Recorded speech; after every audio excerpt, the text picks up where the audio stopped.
Salut, bienvenue dans cette nouvelle vidéo où nous allons parler de l'équipement de votre bâtiment d'élevage.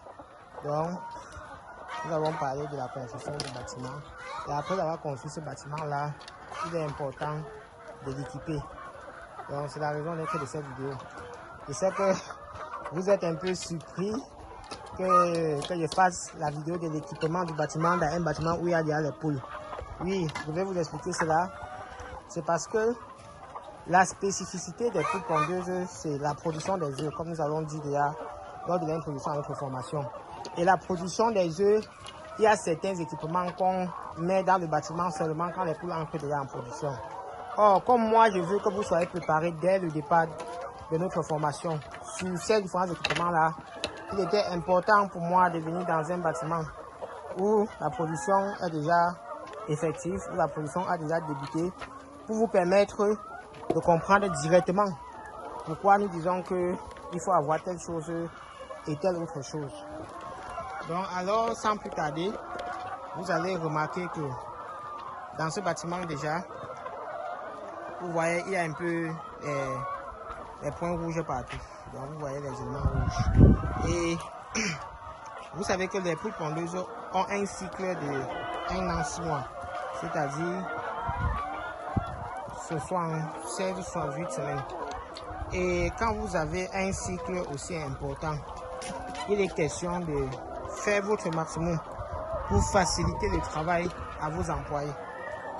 Si le travail est pénible, vous pouvez vous retrouver avec des employés qui font soit mal leur travail, soit qui démissionnent en cours de chemin. Et ce n'est pas très bien pour l'activité. Raison pour laquelle on va présenter le premier équipement qui représente la principale source de travail dans votre exploitation. Et cet équipement-là vise à baisser ce volume de travail-là, à faciliter ce travail-là. Donc, il s'agit bien évidemment de l'équipement de distribution d'eau, que nous appelons les abreuvoirs. Donc, les abreuvoirs vont vous permettre de distribuer l'eau. Mais c'est cet équipement-là que je voulais vous présenter parce que c'est le plus important. Donc, c'est celui-ci. On l'appelle communément l'abreuvoir automatique. Donc, ça, c'est l'abreuvoir automatique. On l'utilise généralement à partir de la 4e, 5e semaine. Et on va l'utiliser tout au long de notre production. Un abreuvoir comme ça est utilisé pour 100 sujets en zone froide, comme ici à l'Ouest Cameroun, ou pour 60 à 80 sujets en zone chaude, comme chez mes amis du Burkina, chez mes amis du Nord Cameroun, ou chez mes amis de la Côte d'Ivoire durant la saison sèche. Donc ça voudrait dire quoi?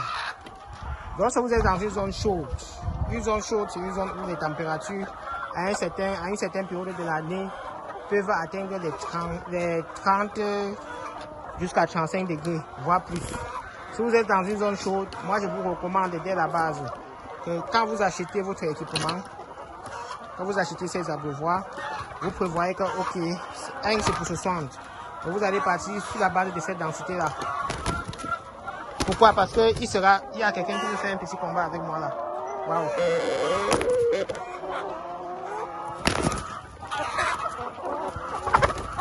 Parce que sera important d'assurer une bonne densité autour de ces mangeoires là.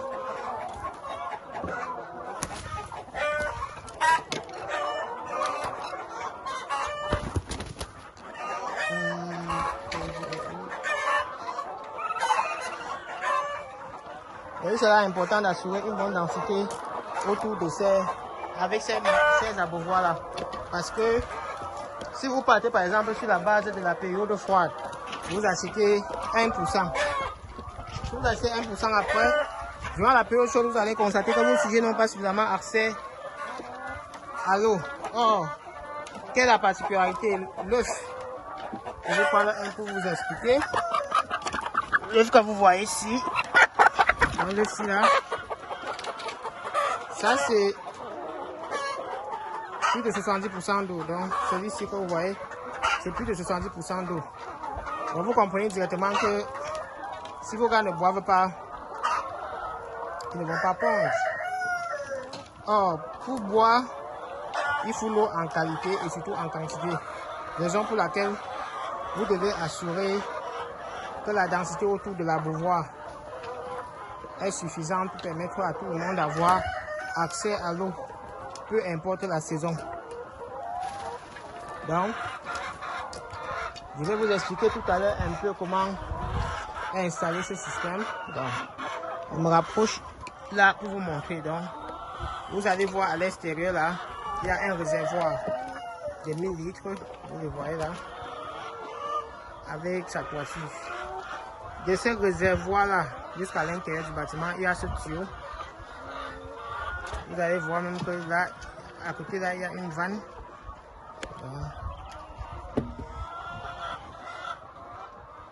Vous voyez, il y a une vanne là.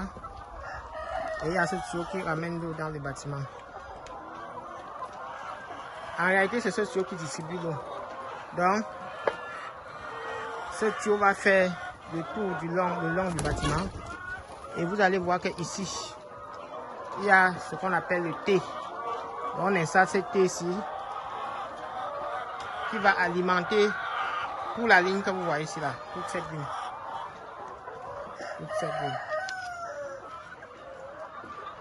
Et au niveau du T, vous allez remarquer qu'ici, il y a une vanne également. Ici, il y a une autre vanne. Ceci voudrait dire que quoi? Si jamais j'avais séparé le bâtiment-ci,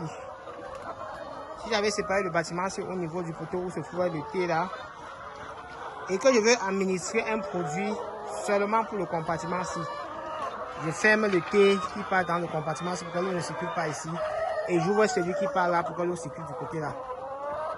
Il est de même lorsque je veux faire le nettoyage. Si je veux par exemple laver les abreuvoirs-ci complètement, c'est-à-dire démonter pour laver complètement et laisser l'eau circuler de l'autre côté-ci, c'est ce T qui va me permettre de bloquer la circulation d'eau là-bas. Il est de même si je veux, s'il y a un problème sur la ligne-ci et que je veux intervenir sans supprimer l'eau complètement dans le bâtiment, c'est que le T va jouer également ce même rôle. Bon, je vous amène ici. Sur le deuxième bloc, vous allez voir que c'est exactement le même mécanisme. Donc, vous voyez, ici nous avons notre T toujours. Nous avons notre T là. Et nous avons le système. Nous avons notre T, nous avons la vanne ici et nous avons la vanne ici. Qui nous permet également de contrôler la circulation d'eau. Ça, c'est la deuxième ligne. Et enfin, la troisième ligne. Troisième et dernière ligne. Nous avons notre T là. Et nous avons nos deux vannes là. Donc, en fait, c'était pour vous expliquer à peu près le système de distribution d'eau. Donc, le principe ici, c'est quoi? Il y a d'abord une sous-sol d'eau principale, qui ici, c'est 2 puits aménagés. À partir de ce sous-sol d'eau principal là, il y a 5 cubiténaires. Donc, l'eau part de ces sous-sols d'eau pour ces cubiténaires. À partir de ces cubiténaires, il y a un tuyau qui prend cette eau là pour distribuer dans le bâtiment. Et à partir de ce tuyau principal, les tuyaux secondaires sont connectés en utilisant le T. Et ce T nous permet d'avoir les 16 abreuvoirs. Maintenant, venons au niveau de l'abreuvoir. Vous allez voir qu'au niveau de l'abreuvoir, il y a le plateau cylindrique de distribution. Après, il y a un tuyau qui lie ce plateau-là au tuyau principal. Donc, voici au tuyau secondaire, pardon. Je vous ai présenté tout à l'heure le tuyau principal qui est là. Le T permet de relier au tuyau secondaire. Et du tuyau secondaire, maintenant, on prélève à ce niveau à partir de ce dispositif qui vient normalement avec votre abreuvoir. Donc, ce dispositif-ci, on fixe l'abreuvoir dessus et l'eau va couler jusqu'au dispositif cylindrique qui est là où l'assiette, là où les gars vont boire. Donc, c'est ici que les gars vont boire. Bon, maintenant, vous allez voir, il y a une troisième partie. Ce canal-ci, donc, en fait, ce ficelle-ci là, il a un principal rôle. Son rôle, c'est de réguler la hauteur de la mangeoire. Ça voudrait dire que, comme notre mangeoire actuellement est comme ça, comme notre abreuvoir, pardon, est actuellement comme ça, si je veux le rendre plus haut, je tire juste sur ma ficelle, ça se soulève. Je tire, ça se soulève. Je tire, ça se soulève. Et quand il veut rendre plus bas, je baisse. Raison pour laquelle vous allez voir, il est attaché ici. Il est attaché ici et on peut réguler la hauteur de l'abreuvoir en jouant sur la hauteur de ce fil-là. Donc, cet équipement est super important ça garantit déjà la disponibilité de l'eau en quantité et en qualité dans votre exploitation. Je tiens à vous rappeler ici que avec cet équipement, la probabilité pour que l'eau qui arrive au niveau de vos sujets soit exactement la même eau qui était au niveau de votre source principale d'eau est très élevée. Parce qu'en réalité, la seule chose qui peut encore salir cela, ce sont la saleté qui se trouve dans la tuyauterie. On nettoie ça de façon régulière. Bon, je vous présente la dernière partie. Vous demandez sûrement, je viens de parler des bactéries qui peuvent se retrouver dans le tuyau. Comment on fait alors pour travailler sur ça? Donc vous allez voir ici, je vous présente encore cette vanne qui vous permet de débarrasser votre tuyau. Donc ça veut dire quoi? Si je veux vider mon tuyau secondaire ici, donc ça se termine à l'extérieur là, si je veux vider ça, j'ouvre juste ici, tout va se vider. Donc si j'ouvre là, vous allez voir l'eau en train de couler à l'extérieur. Et quand j'ai fini de vider, je ferme là. Donc généralement, lorsqu'on veut enlever les biofilms dans les tuyaux, c'est-à-dire les saletés qui se trouvent dans les tuyaux, qui se sont développées dans les tuyaux, c'est avec cette vanne-ci là qu'on va venir vider le tuyau. Donc on charge les produits, surtout les détergents décapants qui vont enlever toute la saleté dans le tuyau. Après 24 heures, on ouvre ici et ça coule à l'extérieur.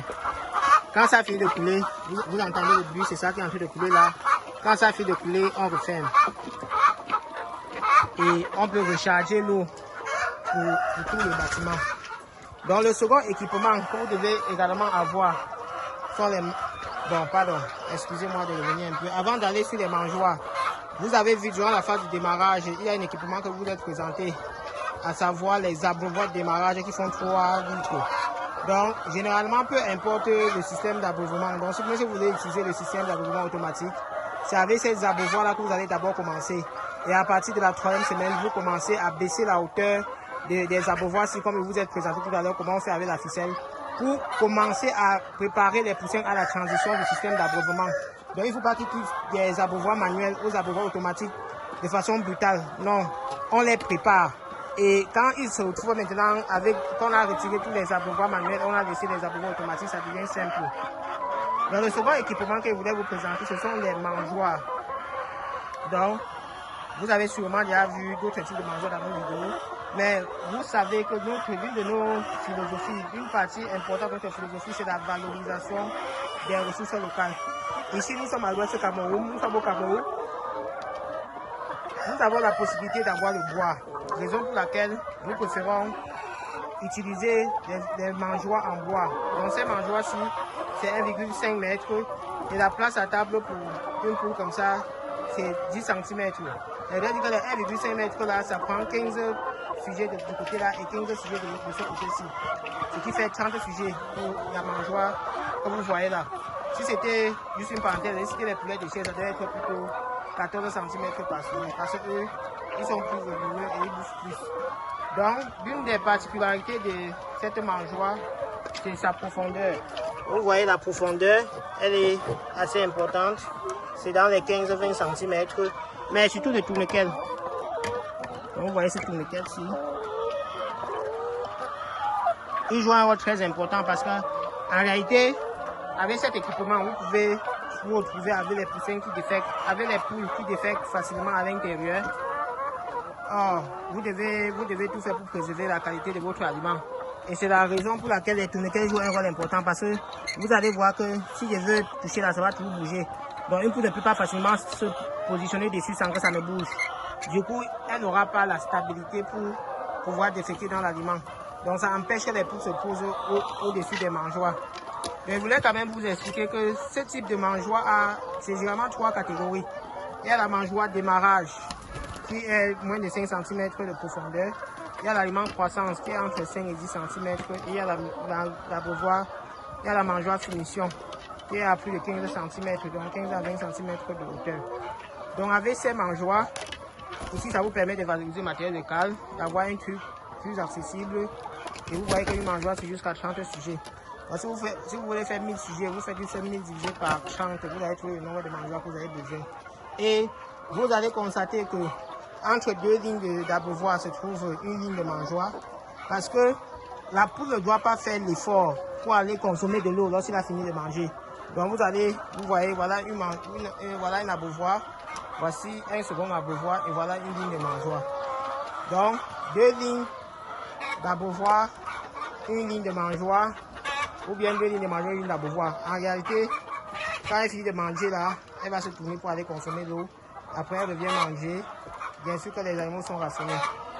Donc, à côté de ces mangeoires en bois, vous avez encore les plateaux de démarrage que vous avez déjà sûrement vu dans nos vidéos. Vous avez, pour ceux qui n'ont pas les moyens, bon, généralement dans les pondeuses, vous avez les moyens, hein, donc on ne fait pas cet élevage quand on n'a pas l'argent. Pour ceux qui n'ont pas de moyens, peuvent également utiliser les cartons, donc les demi-cartons pour démarrer, ça ne pose pas de problème. Seulement qu'au bout de 3 semaines, c'est fini et il va falloir, c'est tout complètement détruit, détruit et il va falloir passer à autre chose. Maintenant, pour les mangeoires finitions, pour ceux qui ne sont pas qui sont dans les pays où ils n'ont pas la possibilité d'avoir forcément le bois comme nous ici, vous pouvez utiliser les mangeoires cylindriques qui varient de 6 à 15-25 kg. Et c'est généralement utilisé pour 50 sujets. Donc l'avantage de ces mangeoires-là, c'est que c'est pratique et c'est facilement désinfectable parce qu'en réalité c'est le plastique. Et en fonction de vos moyens, il y a plusieurs catégories. Le dernier équipement que je vais vous présenter avant d'arrêter cette vidéo, il s'agit des pondoirs. Donc les pondoirs, c'est cet équipement dans lequel les poules vont déposer les œufs que vous allez venir collecter. Donc cet équipement vise à limiter les pontes au sol et donc principal objectif assurer la qualité de l'œuf. Donc vous devez collecter les œufs de très bonne qualité. Et vous avez là un exemple de pondoir. Donc les pondoirs généralement c'est 8 nids. Ça peut être 2 ou 3 niveaux. 2 niveaux ça va faire 16 nids. 3 niveaux ça va faire 24 nids. Les pondoirs, un nid c'est pour 4 sujets. Donc vous comprenez que là vous avez 10 nids, c'est pour 40 sujets. Donc les dimensions des pondoirs c'est généralement, il y a ça là, 30 à 40 cm. Profondeur 20 à 30 cm, bon 30 cm, et la hauteur c'est 30 cm, 30 à 40 cm. Donc les pondoirs normalement ça c'est pas normal, donc ça là c'est pas bien. Ça sont les fientes de poule, c'est pas bien du tout, c'est pas bien. Les pondoirs doivent toujours être propres. Les pondoirs doivent toujours être propres avec une litière super propre. Maintenant, on a parlé tout à l'heure comment on dispose des pondoirs, comment on dispose des mangeoires. Maintenant, comment on dispose des pondoirs. Les pondoirs, normalement, doivent être disposés dans les zones les plus obscures de la ferme.